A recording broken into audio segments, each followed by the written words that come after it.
The observation dome of Station Epsilon 7 gleamed like a jewel against the void of space. Inside its reinforced glass walls, Commander Vexither stood motionless, his compound eyes reflecting the bustling marketplace simulation 3 levels below. His chitinous exoskeleton clicked softly as he adjusted his stance, multiple limbs folding with precise, insectoid grace. Candidates, attention! His voice resonated through the chamber, translated simultaneously into 8 different languages by the station's neural interface. Today marks your final certification exam. 3 years of training, 18 months of field simulation, countless hours of threat assessment protocols. All of it culminates in the next 3 hours. 8 beings stood before him, representing the finest security candidates the Galactic Defense Initiative had produced in a decade. Each had survived rigorous selection processes. Each had demonstrated exceptional skills in their respective specializations. Each believed themselves ready for anything. They had no idea how wrong they were. Candidate Zrix stepped forward first, his scaled form rippling with barely contained energy. The Saurian's vertical pupils contracted as he surveyed the marketplace below, his species enhanced vision capable of detecting heat signatures and movement patterns invisible to most. Sir, parameters of the examination. 63 individuals currently occupy the marketplace simulation, Vexither explained, gesturing with one slender limb toward the observation window. They represent a standard cross-section of galactic civilian traffic. Merchants, travelers, maintenance workers, families. Among them, one individual is a planted operative, a simulated assassin. Your objective is simple. Identify the threat before time expires. Candidate Thella, her luminescent skin shifting through lurid shades of blue, raised a delicate hand. The empathy female had scored highest in emotional detection during training. Her species' natural ability to sense feelings, making her invaluable in interrogation scenarios. What weapons or methods might the operative possess? Unknown, Vexither replied. You will have access to full scanning capabilities, thermal imaging, biosignature analysis, pheromone detection, micro-expression tracking, and behavioral prediction algorithms. The observation deck systems are at your complete disposal. Candidate Mergen's cybernetic eye word as it calibrated. The karate male's enhanced implants already beginning preliminary scans. Half of his skull gleamed with integrated technology, the result of his species' belief that biological form was merely a starting point for improvement. Time limit: 3 hours. Beginning now. Vexither activated the timer, and holographic numbers began their countdown on the chamber's main display. The candidates scattered to their stations with practiced efficiency. Zrix immediately commandeered the thermal imaging array, his reptilian fingers dancing across haptic controls as he mapped heat signatures.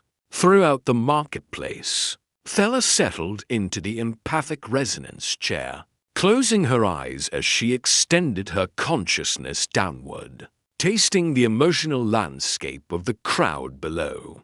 Mergen synchronized with the station's surveillance network, his enhanced processors analyzing 73 different camera feeds simultaneously, searching for anomalous behavior patterns, suspicious technology signatures, or concealed weapons. The marketplace simulation was a masterpiece of environmental design. Stalls overflowed with exotic goods from 100 worlds. Aromatic smoke from food vendors created atmospheric haze. Children of various species darted between adult legs, their laughter mixing with merchants' calls and the general hum of commerce. Holographic advertisements flickered in galactic standard, promoting everything from star charts to regenerative NANITES. It looked perfectly ordinary. That was precisely the point. Within the first 15 minutes, Zrix identified his prime suspect.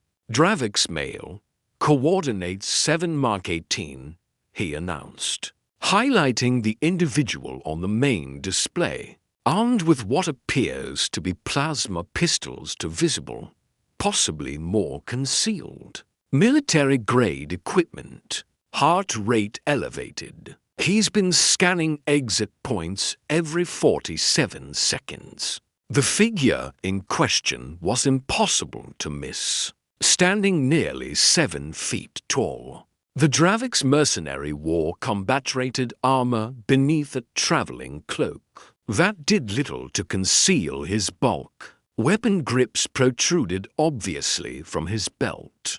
His six-eye gaze swept the marketplace with methodical precision. Confidence level. Vexither asked, making notes on his personal tablet. 89%, Zrix replied. No civilian has that much visible weaponry or that kind of situational awareness pattern. Fella's voice came from the empathic station, dreamy and distant as she maintained her psychic connection to the crowd below. I've found something. Zenthary individual, northeast quadrant, beneath the merchant's awning. Their emotional signature is a wrong. Elaborate. Vexither instructed. Most beings project constant emotional radiation: joy, boredom, anxiety, contentment. This one projects nothing. Complete emptiness. They've erected mental shields sophisticated enough to block empathic detection entirely. Thella's eyes opened, pupils dilated from the effort of maintaining long-range psychic contact. Only military operatives or trained assassins possess that level of emotional discipline. Mergan's augmented eye projected a holographic display into the air before him, showing real-time analysis of a Korvaxi female standing near one of the marketplace exits. This one carries a handbag with unusual weight distribution. Scanning suggests high-density materials inconsistent with personal belongings, possibly explosives or advanced weaponry. She's also positioned herself for rapid egress 3 steps from the emergency exit. Clear line to the transport bay. The other candidates added their observations. A twitching Zellion whose neural patterns suggested combat stimulants. A pair of graven twins communicating in encrypted hand signals. An elderly Phosian who hadn't moved in 37 minutes. Possibly in a meditative state designed to mask hostile intent before activation. Every obvious threat in the marketplace was catalogued, analyzed, and assigned probability ratings. Not one candidate mentioned the human. Dr. Sarah Chen sat at a small cafe table in the marketplace's cultural quarter, a cup of herbal tea cooling slowly before her. She wore simple civilian clothing, comfortable pants, a modest tunic in neutral gray, practical shoes. Her dark hair was pulled back in an efficient ponytail. Reading glasses perched on her nose as she scrolled through content on her data pad. To any observer, she appeared to be exactly what her cover identity suggested. A xenobiology researcher traveling between academic conferences, killing time in a transit station marketplace while waiting for her connecting transport. Candidate Zrix's thermal scan had passed over her twice. Results: Standard human baseline, slight elevation consistent with recent caffeine consumption. No weapons, no threat. Feller's empathic probe had brushed her consciousness. Results: the typical human mental chaos, simultaneous thoughts about her tea being too hot. A reminder to send a message to someone named Jennifer. Idle observation about a child's laughter. Concern about making her shuttle on time. Nothing hostile. Nothing dangerous. Morgan's behavioral algorithms had analyzed her movements. Results: civilian patterns consistent with academic profession. No tactical positioning. No hypervigilance. No concealed technology beyond standard personal devices. She had been dismissed, categorized, and forgotten within the first 20 minutes of the examination. Vexither's mandibles clicked together in what another insectoid would recognize as frustrated disappointment. His compound eyes could see the human woman clearly through the observation glass. He watched her take a small sip of tea, check her datapad's chronometer, then return to her reading. Unremarkable, forgettable, perfectly, lethally ordinary. A memory surfaced, 15 years old but sharp as broken glass. Vexither had been younger then, assigned to diplomatic protection detail for the trade summit on HFY Station. The visiting delegation from the merchant princes had received credible threats. Security had been airtight, or so they believed. The attack came from a direction no one had anticipated. A maintenance worker, human, middle-aged, completely mundane. Marcus Webb had been his name. He'd been working in the station's environmental systems for 3 months, building his cover identity with painstaking patience. When the actual assassins made their move, a frontal assault, designed to breach the main security cordon, Marcus had been behind the defensive line. He'd eliminated the entire backup team of terrorists, 12 armed beings, using nothing but maintenance tools and his bare hands. By the time Vexither and his team realized the real threat, Marcus was calmly helping evacuate civilians. His maintenance uniform splattered with blood that wasn't his.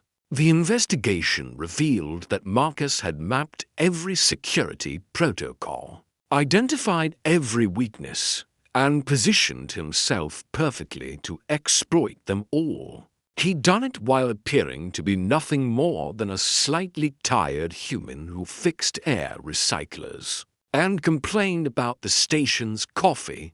Vexither had requested a meeting afterward. Needing to understand, Marcus had explained it simply. My brain runs threat assessments constantly. I can't turn it off. Within 10 minutes of starting work here, I knew 17 ways to compromise station security. It's not something I try to do. It's just how humans think. That conversation had changed everything Vexither thought he knew about threat. Now he watched his candidates ignore the same lesson he'd learned the hard way. 90 minutes passed. The candidates were deep into their analysis, comparing notes, building comprehensive threat profiles on their various suspects. They'd narrowed the field to 5 primary targets, with the Dravix mercenary leading most betting pools. Sarah Chen finished her tea. She stood, stretched slightly, a movement that spoke of too many hours sitting in transit lounges, and walked toward a waste recycling unit. Her gait was unhurried, slightly stiff in the way of someone experiencing low-gravity joint discomfort. She deposited her cup, paused to examine a merchant's display of Centauran silk scarves. exchanged pleasant words with the vendor about shipping costs, then returned to her seat. Every movement had been natural. Every interaction had been genuine. Every behavior had been exactly what one would expect from the person she appeared to be. Zrix hadn't even glanced in her direction. She didn't register as worth analyzing. But Vexitha saw what his candidates missed. In those brief moments of movement, Sarah had accomplished 17 distinct intelligence-gathering actions. She'd measured the distance to 4 separate exits. She'd identified which individuals moved with trained precision versus civilian clumsiness. She'd noted the Dravik's mercenary's weapon placement and assessed his draw speed. Based on holster position, she'd evaluated the structural integrity of the merchant stalls which could provide cover, which would collapse under pressure. She'd catalogued every reflective surface that could be used to monitor approaches from behind. She'd done all of this while appearing to do nothing but stretch her legs and throw away a cup. "Commander," Candidate Thella called out, her voice uncertain. "I'm detecting something unusual." The human female at the cafe, her emotional signature is becoming clearer to me now. Vexitha's attention sharpened. "Explain. Earlier, I sensed only normal human mental noise. But as I've refined my focus, I'm noticing layers. Beneath the surface thoughts about tea and schedules, there's something else. Something calm. Unnaturally calm. Like deep water beneath surface ripples. Continue observation," Vexitha instructed, careful to keep his voice neutral. Zrix looked up from his thermal displays. "The human. Sir, she's registered as completely baseline across all metrics. No weapons, no elevated stress markers, no tactical positioning. Humans are non-threatening as a species, no natural weapons, mediocre physical capabilities, no special adaptations. Are you certain?" Vexitha asked quietly, respectfully. "Commander, humans are classified as a Category 4 species. They've been part of the galactic community for only 43 years. They have no significant military achievements, no notable physical advantages, and no exceptional technologies. Their homeworld, while technically classified as hostile, produced a species that conquered it through tool use rather than evolution. They're adequate, but not dangerous." The timer showed 1 hour remaining. Sarah Chen pulled a small nutrition bar from her bag and began eating it slowly, still reading her datapad. A childsome manner of tentacled species Vexitha didn't immediately recognize bounded past her table, chasing a floating toy. Sarah smiled at the child's guardian, a gesture of understanding between adults dealing with energetic youth. Harmless, relatable, human. Vexitha made a decision. "Candidates, I want each of you to provide detailed analysis of the human female. Row 7, cafe section." The request clearly puzzled them, but they complied. Mergen's augmented systems performed a deep scan. Biosignature consistent with human female, approximately 43 years standard age. No cybernetic enhancements detected. No concealed weapons.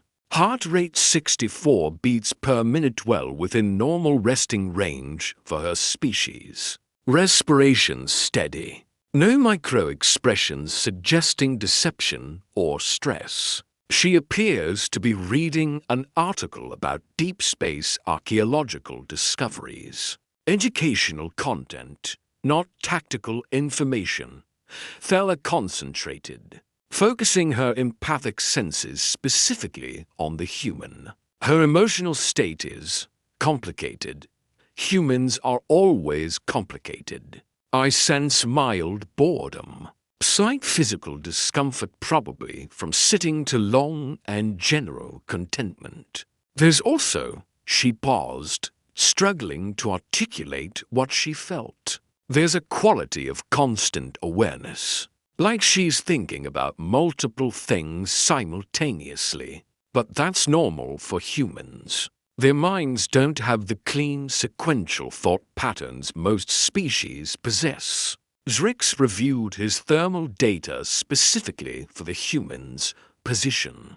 Nothing anomalous. She's slightly cooler than ambient temperature, which is normal. Humans prefer cooler environments than most species. No heat blooms suggesting concealed weapons or electronics beyond her datapad. Threat assessment?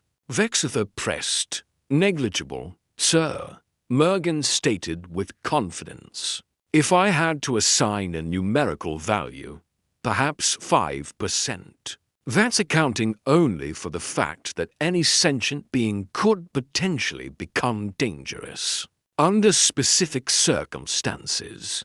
But compared to the armed Dravix mercenary or the emotionally shielded Zenfari, this human barely registers. The other candidates nodded agreement. One of them, a crystalline being whose name Vexitha couldn't pronounce, actually laughed. Commander, with respect, are you testing whether we'll be distracted by irrelevant targets? The human is clearly just as civilian.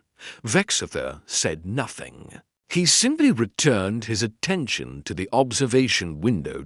Sarah had finished her nutrition bar. She was now people-watching openly, the way any bored traveler might. Her gaze drifted across the marketplace, pausing occasionally on interesting sights. A troupe of performers setting up for a demonstration. The Dravix mercenary adjusting his weapons belt. A merchant arguing with a customer about pricing. Her eyes rose to the observation dome. For exactly 3 seconds, she looked directly at Vexitha. Her expression didn't change. She didn't smile or acknowledge him in any way. But he knew that she knew. She was aware of being watched, had been aware from the moment she'd sat down, and was calmly letting him know that she knew he knew. Then her attention returned to her datapad as if nothing had happened. The timer reached 30 minutes. Final assessments, Vexitha announced. You have 30 minutes to lock in your identification of the threat operative. Choose wisely. The candidates entered their frantic final analysis phase. Arguments broke out over which suspect was most likely. Zrix remained convinced of the Dravix mercenary. Thela championed the emotionally shielded Zenfari. Mergen had divided his probability assessment between 3 suspects. Unable to commit to a single choice, no one mentioned Sarah Chen. The final minutes ticked away. Candidates submitted their conclusions with varying degrees of confidence. The timer reached 0, and a soft chime indicated the examination period had ended. Time is up. Vexitha announced. Candidate Zrix, present your final answer. The Saurian stood tall, conviction in every scale. The Dravix mercenary, sir, armed, alert, positioned for tactical advantage. Confidence level, 94%. Candidate Thela, the Zenfari with emotional shielding. No innocent civilian possesses that level of mental protection. Confidence, 87%. One by one, they presented their answers. The Dravix mercenary received 4 votes. The Zenfari received 2. The Korvaxi with the suspicious handbag received 1. The Graven twins received 1. Sarah Chen received 0 votes. Vexither let the silence stretch for a long moment. When he finally spoke, his translated voice carried a weight that made every candidate freeze. "You have all failed." The words hit the observation deck like a physical force. Shock registered on 8 different faces in 8 different ways. Scales shifted color. Bioluminescent patterns flickered. Cybernetic optics refocused in confusion. "Commander," Zrix's voice carried disbelief. "I don't understand. The Dravix mercenary is clearly. You identified 8 separate individuals as potential threats."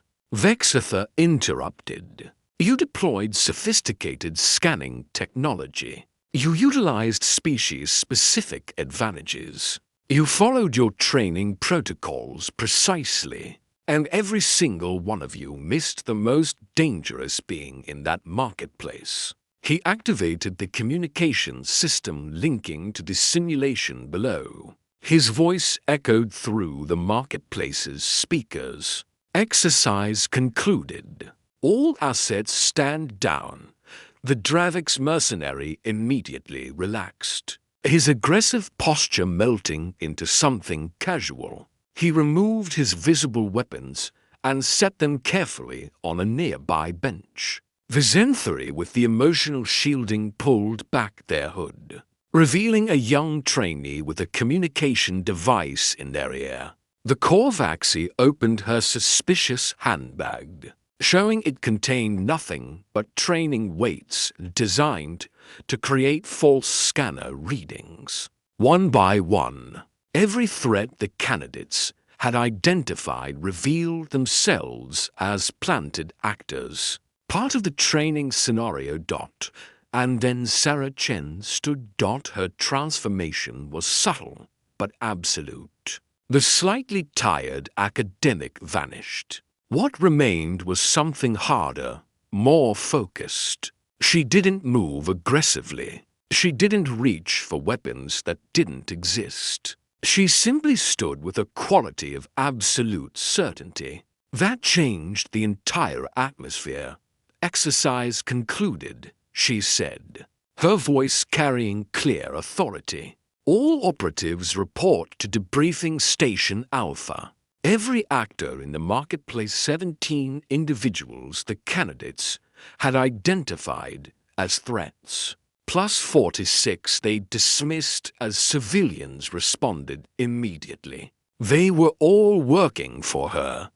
The entire scenario had been under her control from the beginning. Sarah looked up at the observation dome. This time, she smiled. Then she walked toward the stairs that would bring her to them. And 8 elite security candidates realized they had absolutely no idea what was about to walk through that door. The door to the observation deck opened with a soft pneumatic hiss. Sarah Chen entered the room with the same unhurried pace she'd maintained throughout the entire examination. Her movements economical and precise without appearing militaristic. She was shorter than most of the candidates, her frame unremarkable compared to the various species represented in galactic society. She looked like someone's professor, someone's aunt, someone completely, utterly harmless. Every candidate in the room couldn't stop staring at her. "Good afternoon," Sarah said pleasantly, as if they were meeting at a social function, rather than the site of their comprehensive professional failure. "My name is Dr. Sarah Chen. I serve as Director of Human Integration for Galactic Defense Initiative, assigned specifically to cross-species threat assessment training." She paused, letting that sink in.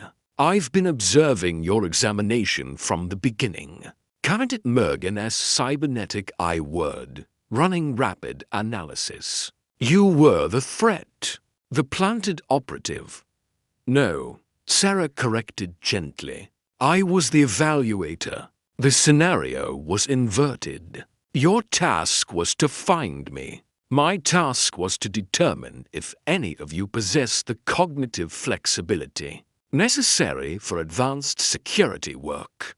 She moved slowly along the observation windows, and every candidate noticed now that they were looking how she positioned herself. Never with her back exposed to open space, never too close to any individual, always within 2 steps of potential cover.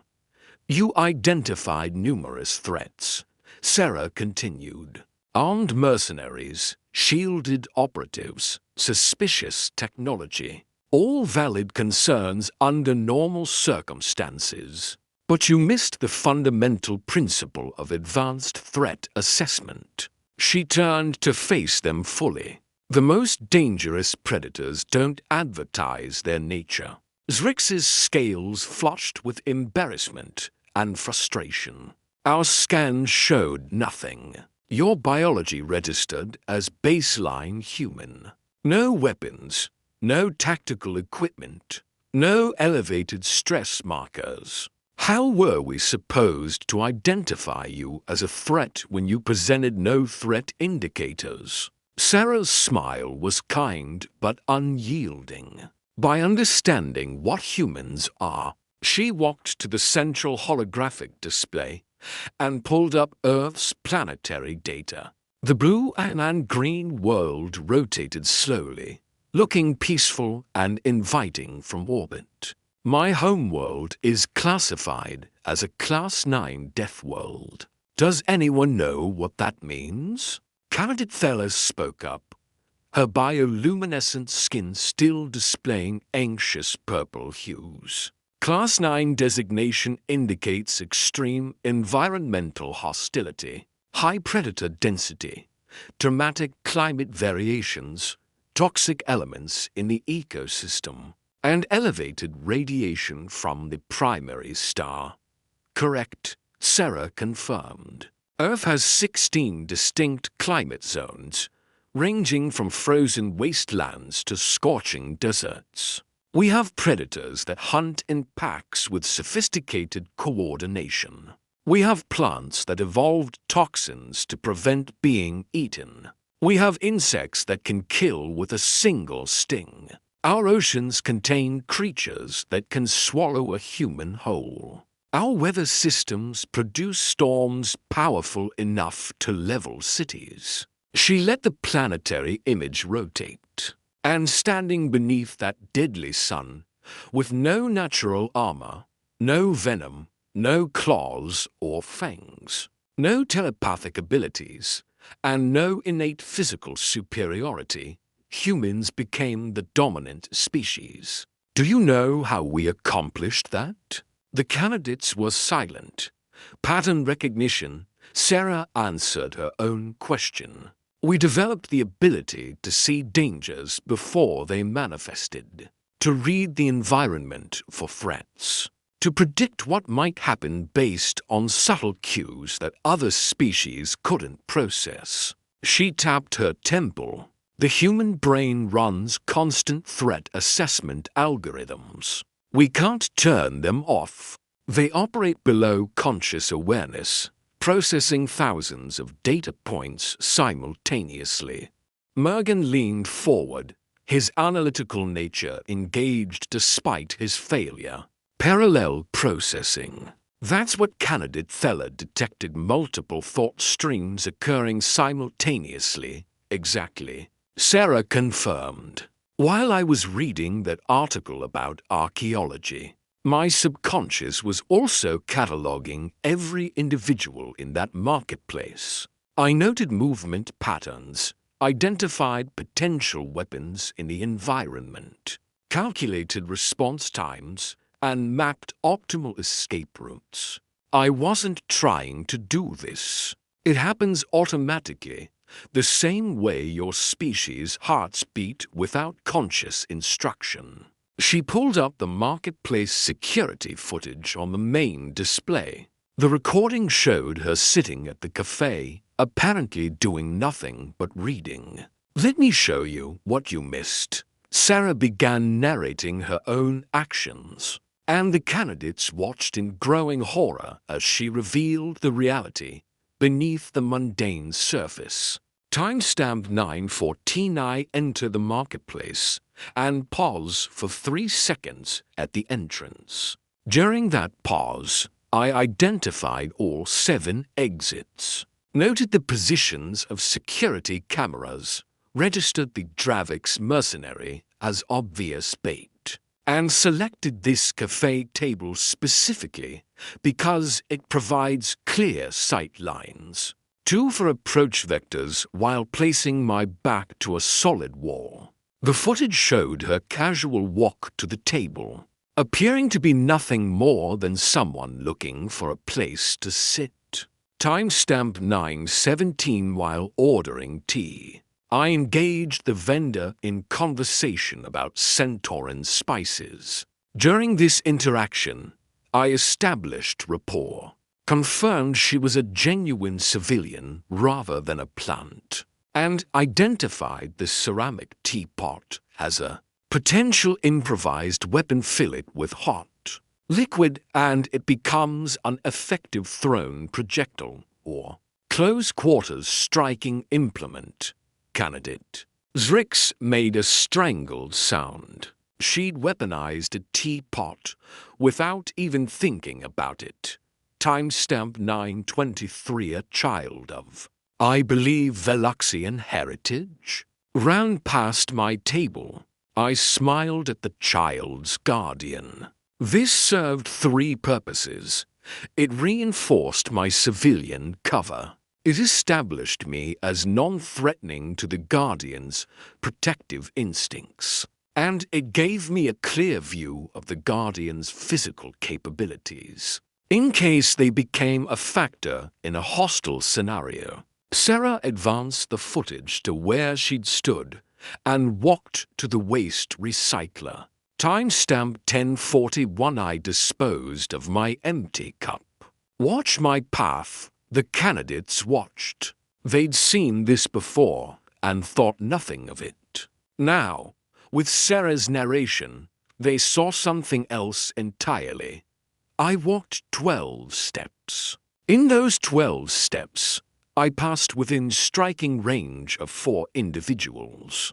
I evaluated each for threat level based on stance, awareness, and positioning. I noted that the Zen 3 operative, your emotionally shielded suspect, fella had shifted position, indicating they were likely a plant designed to draw your attention. I examined the Corvax's handbag from an angle that revealed its weight distribution was wrong for genuine contents, confirming she was another decoy. Sarah paused the footage at the moment she'd examined the silk scarves. I spent 40 seconds discussing shipping costs with a fabric merchant. During that conversation, I confirmed the merchant was genuine civilian staff, established that the scarves were made of natural fiber that burns readily when exposed to flame, and positioned myself so I could observe the graven twins in the reflection of the display case. Behind the merchant's stall, she let the footage continue to where she returned to her seat. I accomplished 17 separate intelligence gathering objectives in less than 3 minutes while appearing to do nothing but stretch my legs and dispose of trash. The observation deck was absolutely silent. Vexitha spoke for the first time since Sarah had entered. Show them your real-time threat assessment. Sarah nodded. She pulled up a different data file, and the candidates gasped collectively. It was a comprehensive tactical analysis of the entire marketplace, time-stamped and updated continuously throughout the 3-hour examination period. Every individual had been catalogued. Every object had been evaluated for weapon potential.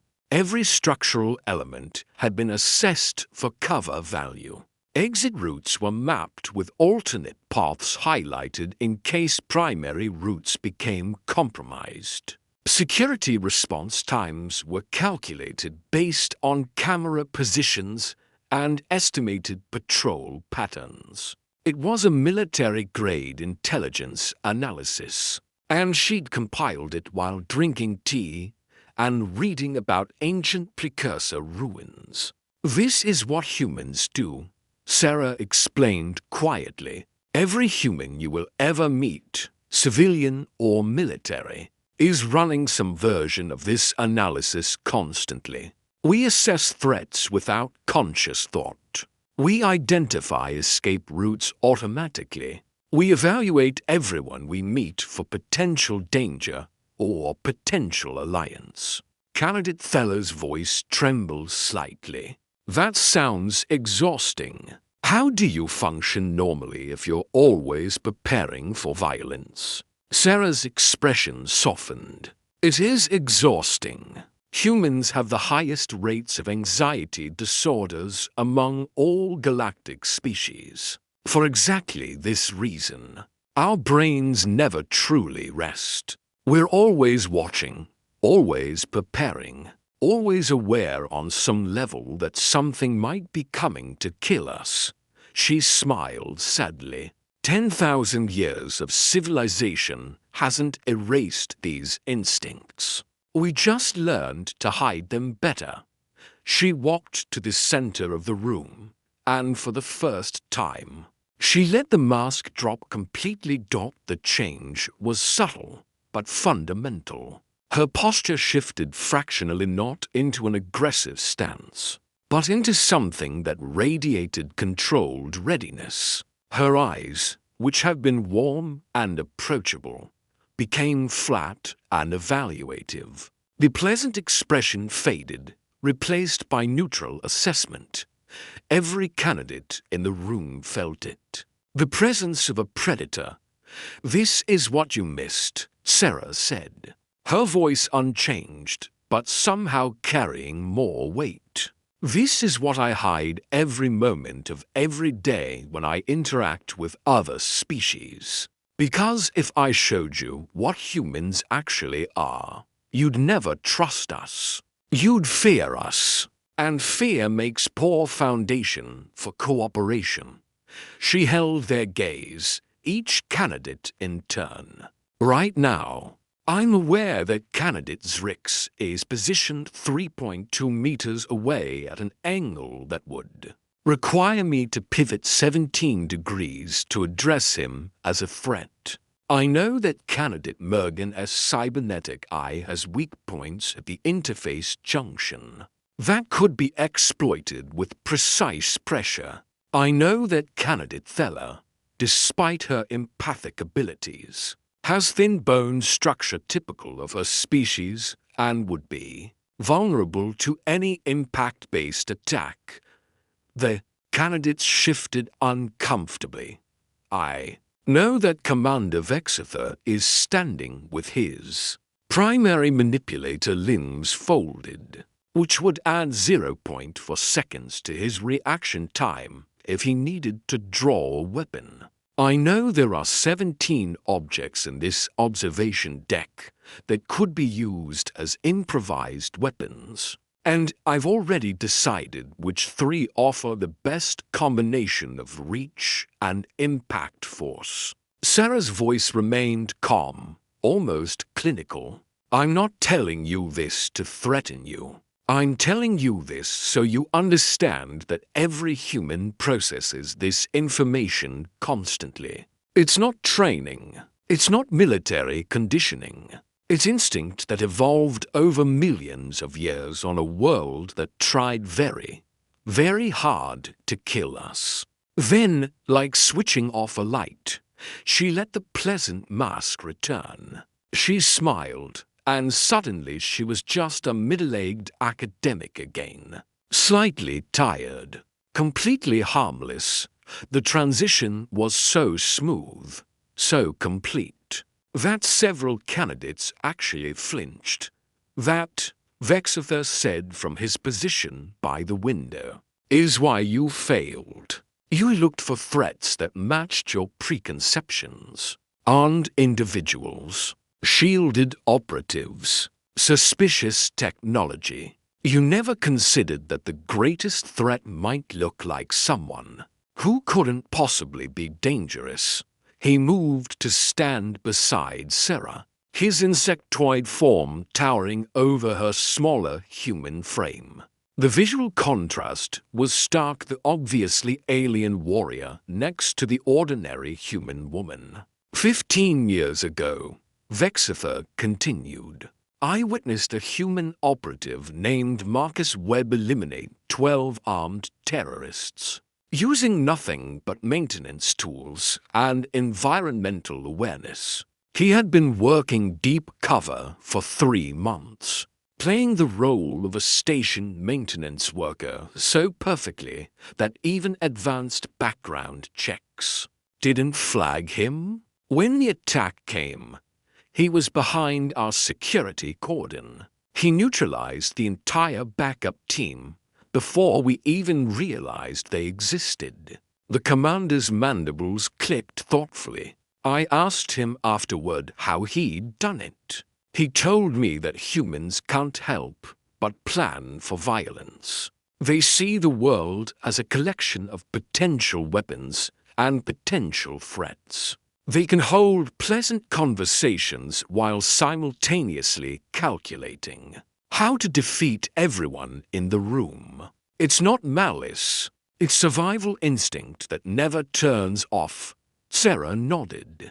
Marcus was one of my instructors in deep cover operations. He's retired now, teaching xenobotany at a university on Arcturus Station. He still unconsciously maps every classroom for exits and weapon potential. He can't help it. None of us can.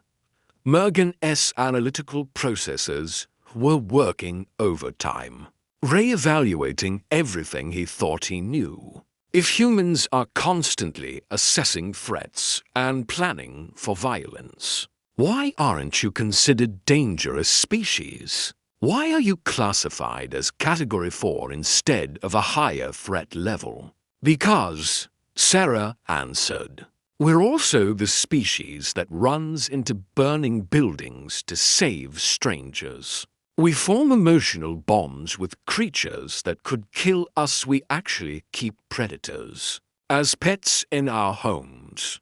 We risk our lives for beings we've never met. The same instincts that make us dangerous also make us protective. She pulled up another file, this one showing human emergency responders across various situations. Firefighters entering collapsing structures. Medical personnel working in disaster zones. Civilian volunteers organizing relief efforts. Humans are dangerous because we're prepared for violence, Sarah explained. But we're trusted because we use that preparation to protect rather than to attack. The same pattern recognition that identifies weaknesses also identifies who needs help. The same threat assessment that readies us for combat also readies us for sacrifice. Vexither gestured with multiple limbs in agreement.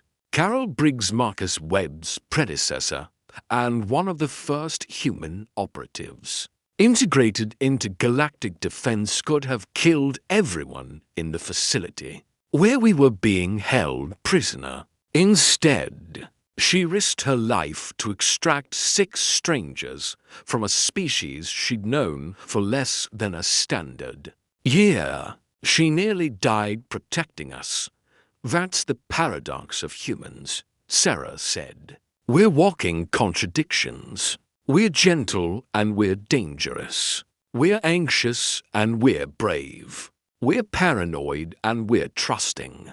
Understanding us requires accepting that both things can be simultaneously true. She looked at each candidate again, but this time her expression was encouraging rather than challenging. Your failure today wasn't intellectual. It was perceptual. You looked for threats that fit your existing frameworks. You didn't consider that a threat might look like something else entirely. Candidate Rix finally found his voice. How do we defend against someone like you? How do we identify threats when they can hide this completely? Sarah's smile was genuine. You don't try to defend against humans specifically. You defend against the concept. You learn to question assumptions. You look beyond obvious indicators. You consider that the most dangerous being in any scenario might be the one who seems least threatening. She pulled up a new display showing a crowded space station concourse. Here's your second chance. Tomorrow, same time, new scenario. I'll have operatives hidden in a civilian population. Your task is to find them, but this time, you'll be searching with the knowledge you've gained today. Fella's bioluminescence shifted to curious yellow. Will they all be human? Some will be, Sarah replied. Some won't be, because the real lesson isn't about identifying humans. It's about recognizing that anyone can learn these techniques. Anyone can hide in plain sight if they understand how perception works. She began moving toward the door, then paused. One more thing you should understand about humans. We share our knowledge freely with species we trust. Everything I've shown you today, the threat assessment, the environmental awareness, the behavioral camouflage, we teach it to our allies. We want the galaxy to be safer, even if that means making ourselves less unique, Vexitha added. 300 operatives from 17 different species have completed human integration training. In the past decade, they've learned to think like humans, to assess like humans, to hide like humans. The techniques aren't exclusive to Earth anymore. Sarah opened the door, then looked back one last time. The galaxy is full of dangers that hide in plain sight.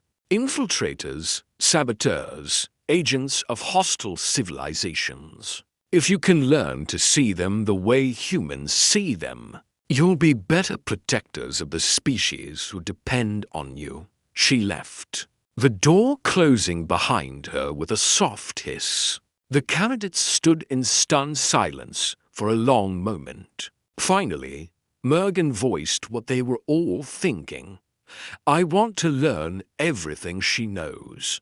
Vexitha's mandibles clicked in what might have been approval. Good, because tomorrow, the real training begins.